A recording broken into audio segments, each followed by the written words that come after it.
Factories stand silent across America's industrial heartland. The assembly lines that once churned out batteries for electric vehicles, smartphones, and even defense technologies are now frozen in place. Workers gather in the parking lots, holding their last paychecks, staring at the empty truck bays.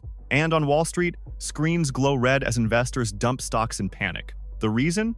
Canada, America's closest ally and largest supplier of critical minerals, just cut the cord. In 2025, Canadian regulators invoked a new Strategic Metals Export Control Act, halting exports of lithium and rare earth elements to the United States. These aren't just any commodities.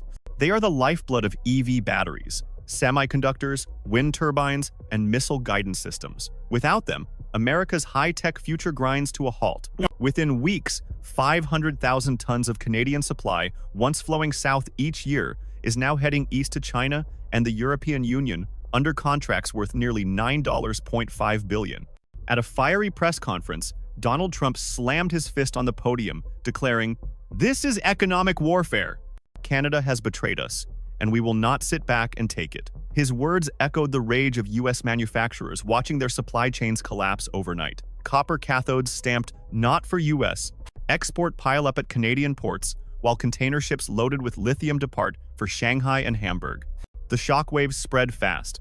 Electronics companies announce layoffs, EV production lines cut shifts, defense contractors whisper about looming shortages in critical missile components, and ordinary American families begin to feel the pinch as prices of everyday electronics climb higher and higher.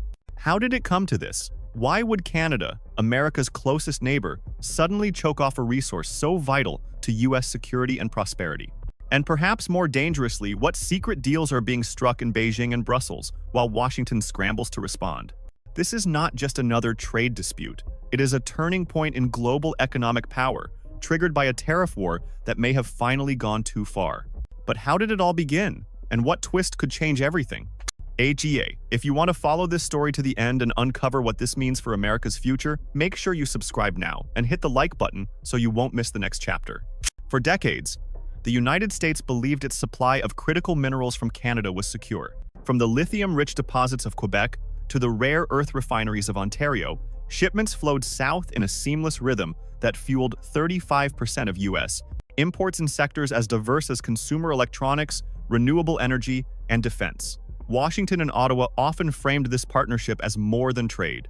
It was a cornerstone of North American security and economic stability. Back in 2020, the U.S. and Canada signed a critical minerals agreement, pledging to ensure steady supply chains for clean energy and military needs. American industries thrived under this assurance. EV startups scaled their operations, defense contractors expanded production, and Wall Street investors poured billions into technologies dependent on Canadian supply. The message was clear: Canada was the safe and reliable partner, the buffer against Chinese dominance in rare earths. But that confidence began to erode with the return of tariff disputes. By 2024, Washington had imposed sweeping tariffs on Canadian steel and aluminum, reigniting old trade wounds. Negotiations to renew the minerals agreement stalled. Canadian policymakers, watching their industries squeezed by U.S. tariffs, began to rethink their role in America's economic ecosystem. Meanwhile, the rest of the world wasn't standing still. The European Union was accelerating its Green Deal, demanding stable access to clean tech minerals. China, already the world's refining powerhouse, dangled lucrative long-term contracts with attractive financing terms. When Ottawa finally slammed the brakes in early 2025, halting new mineral export permits to the U.S., it wasn't a sudden betrayal. It was the culmination of years of growing tension, missed opportunities, and shifting alliances. The United States went from being the priority buyer to being pushed to the back of the line, and the consequences would soon prove devastating. To understand why Canada made such a drastic move in 2025, we have to look at a chain of interconnected causes, political, economic, and strategic, that set the stage. The headline decision was Canada's new Strategic Metals Export Control Act, a law crafted to protect domestic supply and strengthen its bargaining power in global trade. But behind that law lies a deeper story of U.S. tariffs, broken trust, and global competition. The first cause was Washington's escalating reliance on tariff weapons. By 2024, the U.S. had slapped steep tariffs on Canadian steel and aluminum, arguing that American industries were being unfairly disadvantaged. Ottawa viewed this as a betrayal, a direct strike against one of its most important export sectors. The fallout poisoned trade negotiations, including the renewal of the 2020 Critical Minerals Agreement. Without that agreement, Canada had no binding obligation to prioritize the U.S. in supplying lithium, cobalt, and rare earths. The second cause was domestic politics in Canada. The Trudeau government, under mounting pressure from provincial leaders and industry groups, could no longer justify sending tons of critical minerals south while U.S. tariffs hammered Canadian workers. Mining unions in Ontario and Quebec demanded protections. Green tech lobbyists argued that Canada's future in electric vehicles and renewable energy hinged on securing these resources at home. The export restrictions were framed not just as retaliation, but as a policy of national resilience. The third cause was global demand pressure. The European Union was ramping up its climate strategy, investing billions into battery plants and renewable energy projects. The Chinese government, meanwhile, aggressively pursued resource security, offering Canada long-term purchase contracts worth $9.5 billion. These deals promised not only money but also technology, partnerships, and financing. For Ottawa, the choice was simple: side with markets that offered growth and certainty, or remain chained to a volatile partner embroiled in tariff wars. The fourth cause was trust, or the lack of it. Buyers in the global market prioritize reliability. By weaponizing tariffs, Washington had sent a signal that supply could be disrupted at any moment for political reasons. Canada, once America's closest ally in resource security, began to see the U.S. less as a partner and more as a risk. That shift in perception was perhaps the most damaging cause of all. Finally, there was the strategic calculation. By withholding exports, Canada not only pressured Washington but also elevated its own leverage on the world stage. It positioned itself as a key supplier for China, Europe, and South Korea regions desperate for clean, stable sources of minerals. Ottawa's decision wasn't just economic, it was geopolitical. It was a statement that Canada could chart its own course, even if that meant leaving the U.S. behind. In short, the causes were layered. U.S. tariffs sparked retaliation, domestic politics hardened the resolve, global demand pulled Canada eastward, and trust evaporated. The result was a perfect storm that left the U.S. suddenly cut off from a supply it once considered guaranteed. The fallout was immediate, dramatic, and deeply felt across the United States. When Canada's export permits stopped in April 2025, it was as if someone had turned off the tap to America's industrial heart. Within weeks, U.S. imports of refined copper, lithium, and rare earth elements from Canada plunged to near zero. The industries that depended on those resources, batteries, semiconductors, electronics, and electric vehicles, were suddenly starved of raw material. The first shock was in the semiconductor sector. Plants in Arizona and Texas reported shortages of rare earths crucial for chip production. Without them, even billion-dollar fabs sat half-idle. An executive at a leading chipmaker admitted, "We're running on inventories built up months ago. Once that dries up, production halts." Investors reacted instantly. Stock prices of major U.S. semiconductor firms fell 12% in 2 weeks, wiping out billions in market value. The second shock rippled through the electric vehicle industry. Companies like Tesla, GM, and Ford, already struggling with rising costs from tariffs, now faced another blow. Lithium supply from Canada, once stable and abundant, was cut off. Prices for imported lithium carbonate soared 18% in May alone, forcing automakers to delay production schedules and increase retail prices. At dealerships, consumers faced EVs costing several $1,000s more than just months earlier. The third shock came to construction and electronics. Copper shortages hit wiring, motors, and basic infrastructure projects. On the COMEX exchange, copper prices spiked 18% in a single month. Contractors scrambled to source material, while small manufacturers dependent on Canadian feedstock laid off workers. In Illinois, a wire production plant closed temporarily, leaving 500 employees without jobs.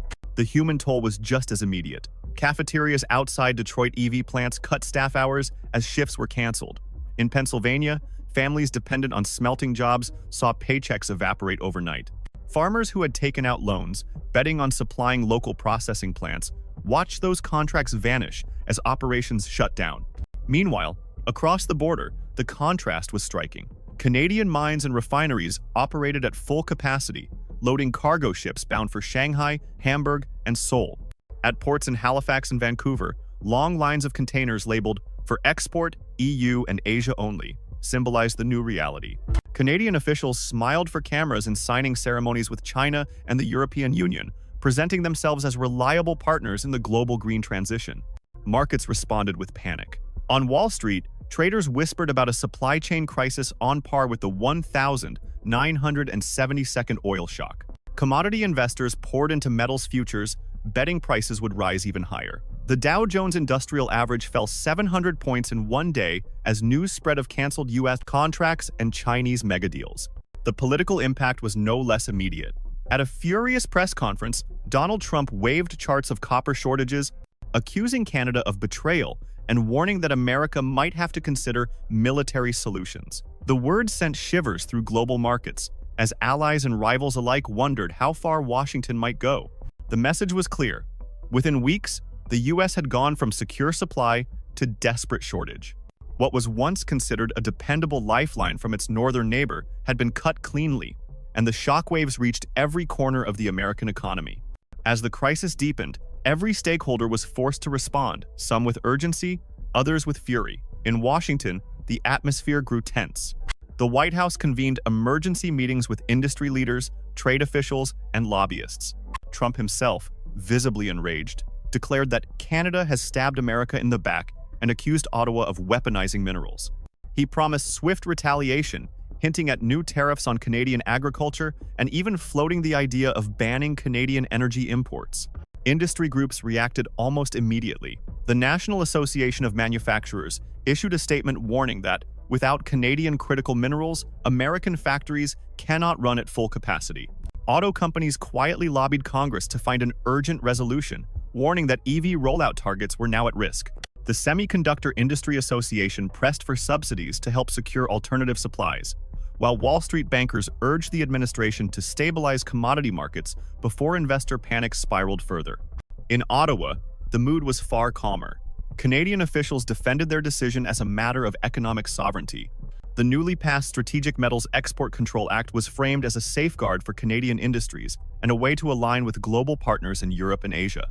"We are not shutting the door on America," one Canadian minister said, "but the United States has chosen tariffs and hostility over cooperation. Others are ready to work with us, and we will not wait." That statement rang loudly in Brussels, Berlin, and Beijing. The European Union welcomed Canada's shipments with open arms, hailing the new contracts as critical for Europe's green energy revolution. In China, state media celebrated the China-Canada Copper Cooperation MOU, painting it as proof of America's decline and China's growing influence. South Korea, too, moved swiftly, signing new agreements to lock in long-term supply for its battery industry. Back in the U.S., not everyone sided with Trump. Some lawmakers, particularly from northern border states, urged diplomacy instead of confrontation. "Our supply chains are interdependent," one senator from Michigan argued. "We cannot simply bully our allies into submission. We need to rebuild trust." Meanwhile, governors of industrial states demanded immediate federal relief to save jobs in smelting, electronics, and construction. On the streets, small businesses and workers voiced their anger. In Detroit, auto plant employees organized rallies demanding job security. "We built our future on EVs," one worker shouted, "and now we're told the parts aren't coming? Who's protecting us?" In Pennsylvania, a union representing copper smelter workers accused Washington of playing politics with paychecks. Globally, analysts noted that America's harsh stance was pushing allies further away. A respected London-based economist remarked, "The U.S. is losing not just minerals, but credibility. Tariffs and threats are no substitute for stable agreements." That analysis resonated across financial media, feeding a narrative of American decline in the face of trade missteps. At this stage, the battle lines were drawn.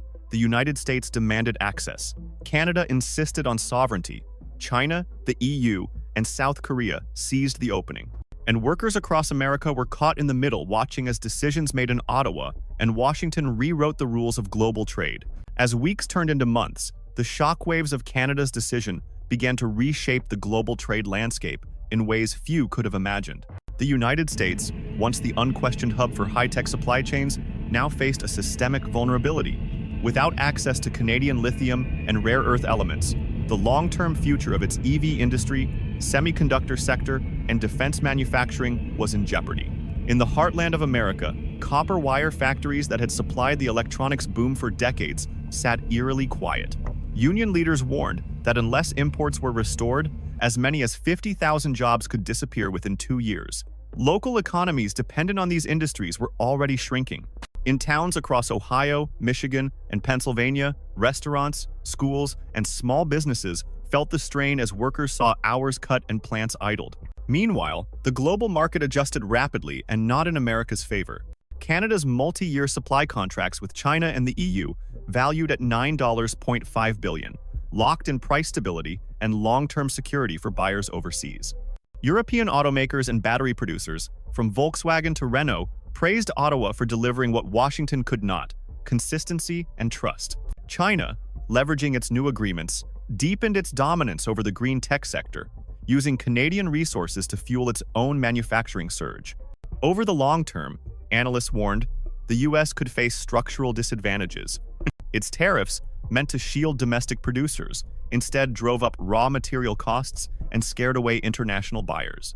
Companies considering new plants in America looked elsewhere, to Canada, Mexico, or Asia, where supply lines seemed more predictable. Investment in US battery factories slowed, threatening the Biden administration's climate goals and undermining promises to working-class voters. But perhaps the most damaging effect was intangible: trust. For decades, global buyers viewed the US as a cornerstone of reliability.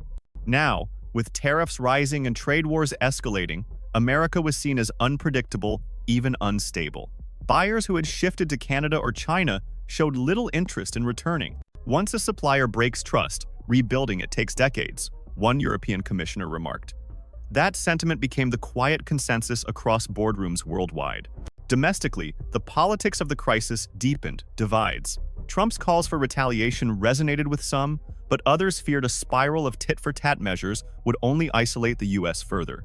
Economists testified before Congress, warning that, without critical minerals, America risks losing not just jobs, but technological leadership. A stark reality loomed. Tariffs designed to project strength had instead exposed weakness. Looking further ahead, the long-term assessment painted a troubling picture. America's industrial base risked hollowing out in critical sectors. Canada, meanwhile, had cemented itself as a global swing supplier of strategic minerals, choosing its allies carefully and reaping enormous leverage in international diplomacy. China and Europe gained footholds in the very industries Washington had hoped to dominate, and US families, already grappling with inflation, braced for higher costs in everything from smartphones to solar panels. The lesson was clear: global trade is not just about commodities, but about credibility. And once that credibility slips, recovery can take a generation. As the dust settled from Canada's dramatic cutoff, policymakers and industry leaders began sketching out possible futures. None of them were easy, but each scenario carried profound implications, not just for trade, but for the balance of global power. The first scenario was the optimistic rebound. In this path, the US and Canada returned to the negotiating table. Under pressure from Wall Street and American manufacturers, Washington might roll back sections of its Section 201 tariffs on Canadian steel, aluminum, and other exports. In exchange, Ottawa could reopen the door for lithium and rare earth shipments. If such a deal emerged, it could stabilize supply chains within 6 to 12 months, sparing the US from deeper industrial decline. But the key risk? Trump's unpredictability. A single angry tweet, a single rally speech railing against Canadian freeloaders could shatter months of delicate talks. The second scenario was the status quo freeze. Canada, emboldened by its billion-dollar contracts with China and the EU, could decide it no longer needed the US market. In this version of events, American industries would face a permanent supply gap. EV and semiconductor factories might shift operations abroad, chasing mineral security. Over time, the US could lose its competitive edge in green technology, ceding ground to Europe and Asia. Consumers at home would pay the price, with higher costs for everything from electric cars to smartphones. The American dream of technological leadership could become a memory. The third and most dangerous scenario was the geopolitical escalation. If tariffs and restrictions hardened, Washington might attempt to exert pressure not through trade talks, but through geopolitical leverage. Military patrols in the Arctic, diplomatic blockades, or even sanctions on Canadian firms could come into play. Trump himself hinted at this when he shouted at reporters, "We will use every tool to make sure America gets what it needs." The phrase sent shivers through markets. Could a trade dispute over minerals really spiral into a military standoff between two of the closest allies in the world? Some analysts dared to ask the unthinkable, are we witnessing the first cracks in the US-Canada alliance? For ordinary families, the scenarios all pointed to one reality: pain. If negotiations failed, jobs would vanish and prices would rise. If relations soured, even essential goods could become collateral in a larger trade war. And if escalation spiraled, the consequences could extend far beyond economics, shaking NATO and reshaping the Western alliance. The choices ahead carried weight not just for Washington and Ottawa, but for the entire global economy.